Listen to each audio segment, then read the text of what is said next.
Hezbollah തലവനും തീവ്രവാദിയുമായ Hasan നസ്രള്ളയുടെ മരണത്തോടെ ചർച്ചയായ ഒരു ആയുധമാണ് ബങ്കർ ബസ്റ്റർ ബോംബുകൾ. കെട്ടിടത്തിനടിയിലുള്ള ബങ്കറിൽ ഒളിച്ചിരുന്ന ഹിസ്ബുള്ള തലവനെ ഇസ്രായേൽ ബങ്കർ ബസ്റ്റർ ബോംബുകൾ ഉപയോഗിച്ചാണ് ഇല്ലാതാക്കിയത്. ബങ്കറുകൾ, ഭൂഗർഭ സൗകര്യങ്ങൾ, ശക്തമായി ഉറപ്പിച്ച ഘടനകൾ എന്നിവ പോലെയുള്ള ഉറപ്പുള്ള ലക്ഷ്യങ്ങളെ നശിപ്പിക്കാൻ രൂപകൽപ്പന ചെയ്ത പ്രത്യേകം തുളച്ചു കയറുന്നതും സ്ഫോടനാത്മകവുമായ ആയുധങ്ങളാണ് bunker ബസ്റ്ററുകൾ.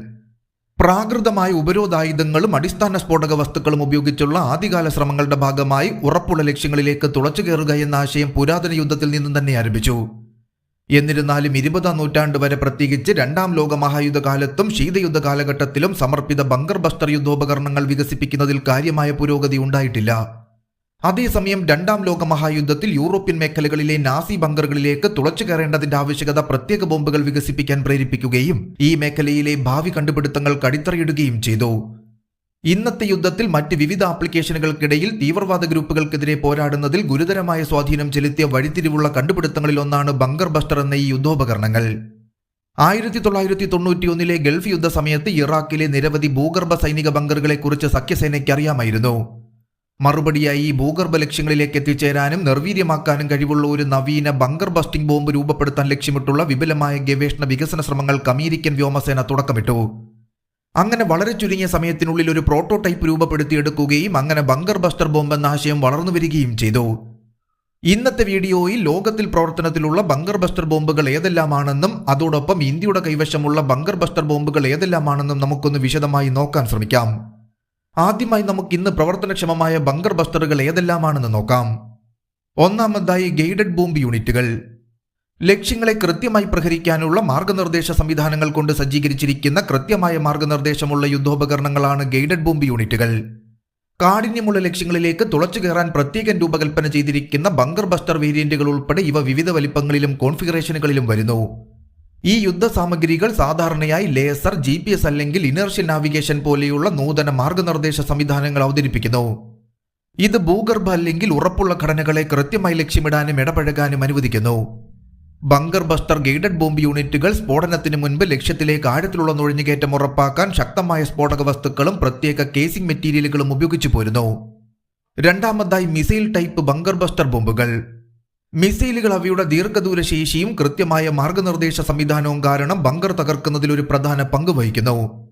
AGM-158 joint air to surface stand off missile പോലെയുള്ള ആധുനിക ബങ്കർ ബസ്റ്റർ മിസൈലുകൾ ആഴത്തിൽ കുഴിച്ചിട്ടിരിക്കുന്നതോ ശക്തമായി ഉറപ്പിച്ചതോ ആയ ലക്ഷ്യങ്ങളിലേക്ക് തുളച്ചു കയറുന്ന പോർമുനകൾ എത്തിക്കുന്നതിനാണ് രൂപകൽപ്പന ചെയ്തിരിക്കുന്നത്. ഈ മിസൈലുകൾ ഭൂഗർഭ സൗകര്യങ്ങളിലോ ബങ്കറുകളിലോ കൃത്യമായി നാവിഗേറ്റ് ചെയ്യാനും ആക്രമിക്കാനും ഇൻഫ്രാറെഡ്, റഡാർ അല്ലെങ്കിൽ GPS മാർഗനിർദ്ദേശം ഉൾപ്പെടെയുള്ള നൂതന സീക്കർ സാങ്കേതിക വിദ്യകൾ ഉപയോഗിക്കുകയും ചെയ്യുന്നു. മൂന്നാമതായി സ്റ്റാൻഡ് ഓഫ് ആയുധങ്ങൾ. ദൂരെ നിന്നും വിക്ഷേപിക്കാൻ കഴിയുന്ന യുദ്ധോപകരണങ്ങളെയാണ് സ്റ്റാൻഡ് ഓഫ് ആയുധങ്ങളായി സൂചിപ്പിക്കുന്നത്. ഇത് വിമാനങ്ങളോ മറ്റു പ്ലാറ്റ്ഫോമുകളോ ശത്രു പ്രതിരോധത്തിന്റെ പരിധിക്ക് പുറത്തു തുടരാൻ അനുവദിക്കുന്നു. AGM-154 joint stand of weapon പോലെയുള്ള സ്റ്റാൻഡ് ഓഫ് ആയുധങ്ങളുടെ ബങ്കർ ബസ്റ്റർ വകഭേദങ്ങൾ കഠിനമായ ലക്ഷ്യങ്ങളിലേക്ക് തുളച്ചു കയറാൻ രൂപകൽപ്പന ചെയ്തിരിക്കുന്ന പ്രത്യേക വാർഹെഡുകൾ കൊണ്ട് സജ്ജീകരിച്ചിരിക്കുന്നു. ഈ ആയുധങ്ങൾ അവയുടെ പേലോഡുകൾ ഭൂഗർഭ അല്ലെങ്കിൽ ഉറപ്പുള്ള ഘടനകളിലേക്ക് കൃത്യമായി എത്തിക്കുന്നതിന് ഇനേർഷ്യൽ നാവിഗേഷൻ അല്ലെങ്കിൽ സാറ്റലൈറ്റ് ഗൈഡൻസ് ഉൾപ്പെടെയുള്ള വിവിധ മാർഗനിർദ്ദേശ സംവിധാനങ്ങൾ ഉപയോഗിച്ചു പോരുന്നു. നാലാമതായി ക്ലസ്റ്റർ യുദ്ധോപകരണങ്ങൾ. വിശാലമായ പ്രദേശത്ത് ഒന്നിലധികം ആയുധങ്ങൾ എത്തിക്കുന്ന എയർ ഡ്രോപ്പ്ഡ് അല്ലെങ്കിൽ ഗ്രൗണ്ട് ലോഞ്ച്ഡ് ആയുധങ്ങളാണ് ക്ലസ്റ്റർ യുദ്ധോപകരണങ്ങൾ. സെൻസർ ഫ്യൂസ്ഡ് വെപ്പൺ പോലെയുള്ള ബങ്കർ ബസ്റ്റർ ക്ലസ്റ്റർ യുദ്ധോപകരണങ്ങളിൽ കാഠിന്യമുള്ള ടാർഗറ്റുകൾ കണ്ടെത്തുന്നതിനും ഇടപഴകുന്നതിനുമായി സെൻസറുകൾ ഘടിപ്പിച്ച സബ് മ്യൂണിഷനുകൾ അടങ്ങിയിരിക്കുന്നു.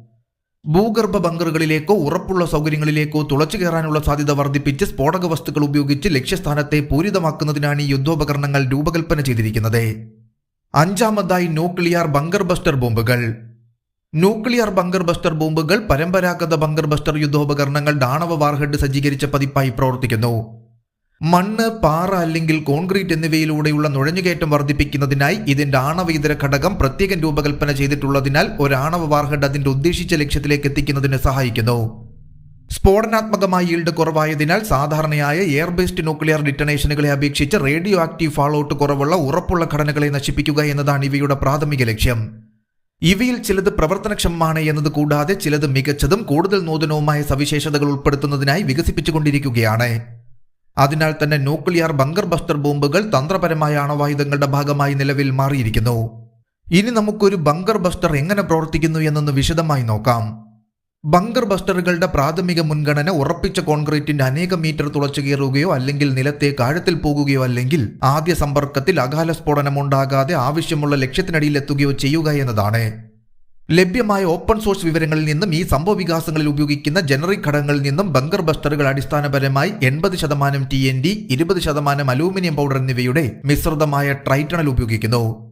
വിജയകരമായ ആദ്യ പരീക്ഷണങ്ങൾക്ക് ശേഷം വ്യത്യസ്ത തരങ്ങൾക്കും ആപ്ലിക്കേഷനുകൾക്കുമായി വ്യത്യസ്ത തരം വാർഹെഡ് ഘടകങ്ങൾക്ക് ജന്മം നൽകി. അലൂമിനിയം TNTയുടെ ക്രാഷിംഗ് എഫക്റ്റ് വർദ്ധിപ്പിക്കുന്നതിനാൽ മുഴുവൻ ശതമാനവും TNT മാത്രം ഉപയോഗിക്കുന്നതിനേക്കാൾ 18% കൂടുതൽ ശക്തിയേറിയതാണ് ട്രൈറ്റണൽ അടങ്ങിയ ബങ്കർ ബസ്റ്ററുകൾ എന്ന് പറയപ്പെടുന്നു. അതോടൊപ്പം ബങ്കർ ബസ്റ്ററുകൾ ഹെവി ഗ്രേഡ് ആയുധങ്ങളായതിനാൽ ഫ്രീ ഫാൾ സമയത്ത് ഗുരുത്വാകർഷണത്താൽ ശേഖരിക്കപ്പെടുന്ന ഗതികോർജവും വേഗതയും തുളച്ചു കയറുന്ന ശക്തിയെ കൂടുതൽ വർദ്ധിപ്പിക്കുന്നു.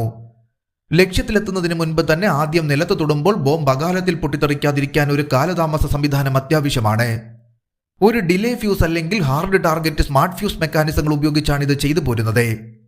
ശരിയായി വികസിപ്പിച്ചെടുത്ത ബങ്കർ ബസ്റ്ററുകൾക്ക് 20,000 അടിയിൽ നിന്നും താഴേക്ക് പതിച്ചാലും 100 അടി ഭൂമിയിലേക്കും 20 അടി കട്ടിയുള്ള കോൺക്രീറ്റിലേക്കും തുളച്ചു കയറാൻ കഴിയും. ഇവ കൂടാതെ ഫൈറ്റർ ജെറ്റുകളിൽ നിന്നോ സമർപ്പിത ബോംബർ വിമാനങ്ങളിൽ നിന്നോ വിന്യസിച്ചാൽ അധിക വേഗത നൽകുന്നതിനായി പലയിടത്തും റോക്കറ്റ് ബൂസ്റ്ററുകൾ ഇവയിൽ സ്ഥാപിച്ചിരിക്കുന്നു. ഇതുവരെ നിർമ്മിച്ചിട്ടുള്ളതിൽ വെച്ച് ഏറ്റവും ശക്തമായ ബങ്കർ ബസ്റ്ററായി അറിയപ്പെടുന്നത് GBU-57A-B മാസീവ് ഓർഡൻസ് പെനട്രേറ്റർ ആണ്.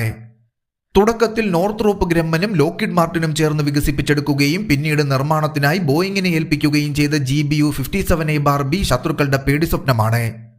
യുണൈറ്റഡ് സ്റ്റേറ്റ്സ് എയർഫോഴ്സ് മാത്രം ഉപയോഗിക്കുന്ന 30,000 പൗണ്ട് ബങ്കർ ബസ്റ്ററാണ് ഇത് എന്നത് കൂടാതെ 6.2 മീറ്റർ നീളവും 0.8 മീറ്റർ ഡയമീറ്ററുമുള്ള ഈ ആയുധം 5,342 പൗണ്ട് വാർഹെഡ് വഹിക്കുന്നു. ഇത് നിരവധി ആധുനിക ക്രൂയിസ് മിസൈലുകളിൽ ഉപയോഗിക്കുന്ന അതേ മാർഗനിർദ്ദേശ സംവിധാനമായ ഒരു GPS guided inertial navigation system ഉപയോഗിക്കുന്നു. കൂടാതെ ഇവയ്ക്ക് 200 അടി അഥവാ 61 മീറ്റർ വരെ കോൺക്രീറ്റിലേക്ക് തുളച്ചു കയറാൻ കഴിയുമെന്നും റിപ്പോർട്ടുകളുണ്ട്.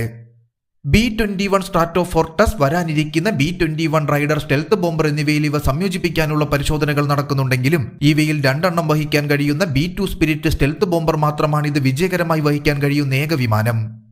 ഇന്ത്യയിൽ ബങ്കർ ബസ്റ്റർ യുദ്ധോപകരണങ്ങളുടെ ഒരു സമർപ്പിത നിരയില്ലെങ്കിലും പരമ്പരാഗത ബോംബുകളുടെ ചില ബങ്കർ ബസ്റ്റർ വകഭേദങ്ങൾ ഇന്ത്യ ഫീൽഡ് ചെയ്യുന്നു.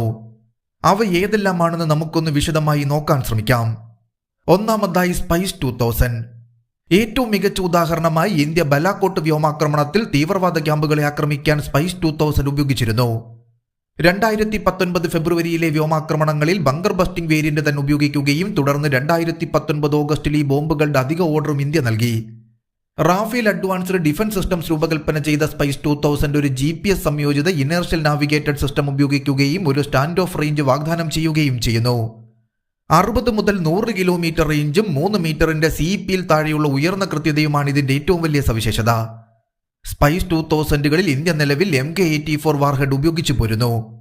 ഇന്ത്യയുടെ മിറാഷ് 2000, സുഖോയ് 30 MK എന്നീ യുദ്ധവിമാനങ്ങൾക്ക് മാത്രമേ ഈ ആയുധം നിലവിൽ വഹിക്കാൻ കഴിയുമെങ്കിലും സമീപഭാവിയിൽ തേജസ് MK-2 ഇവ സംയോജിപ്പിക്കുമെന്ന് വിശ്വസിക്കപ്പെടുന്നു.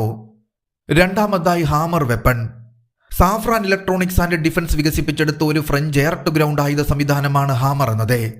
ഇതൊരു സമർപ്പിത ബങ്കർ ബസ്റ്റർ അല്ലെങ്കിലും ബങ്കർ ബസ്റ്റർ വേരിയന്റിൽ കാണപ്പെടുന്ന പല സവിശേഷതകളും ഇവയിൽ നമുക്ക് കാണാൻ സാധിക്കും. GPS INS system, laser guidance, infrared imaging എന്നിവ ഉൾപ്പെടെ ഒന്നിലധികം മാർഗനിർദ്ദേശ ഓപ്ഷനുകൾ ഇത് വാഗ്ദാനം ചെയ്യുന്നത് വഴി വിവിധ പ്രവർത്തന സാഹചര്യങ്ങളിൽ കൃത്യമായ ടാർഗറ്റിംഗ് സാധ്യമാക്കുന്നു. ഇതിന് 20 മുതൽ 70 കിലോമീറ്ററിന്റെ സ്റ്റാൻഡ് ഓഫ് റേഞ്ചും 10 മീറ്ററിൽ താഴെയുള്ള CEPയും ഉണ്ട്.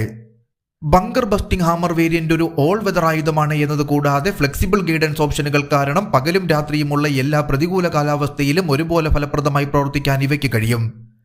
125 കിലോ, 250 കിലോ, 500 കിലോ, 1000 കിലോ എന്നിങ്ങനെ ഒന്നിലധികം ഭാരമുള്ള വാർഹെഡുകൾക്കുള്ള ഓപ്ഷനുകളുമായാണ് ഹാമർ വെപ്പൺ എത്തുന്നത്. നിലവിൽ ഇന്ത്യയുടെ റഫാൽ, തേജസ് എന്നിവ മാത്രമാണ് ഹാമർ വഹിക്കാൻ ശേഷിയുള്ള ഏക യുദ്ധവിമാനങ്ങൾ. അതായത് ഇന്ത്യയുടെ റഫാലിന് 3 ഹാമർ 1000 വരെ വഹിക്കാനും അതേസമയം തേജസിന് 5 ഹാമറുകൾ വീതം വഹിക്കാനും കഴിയും.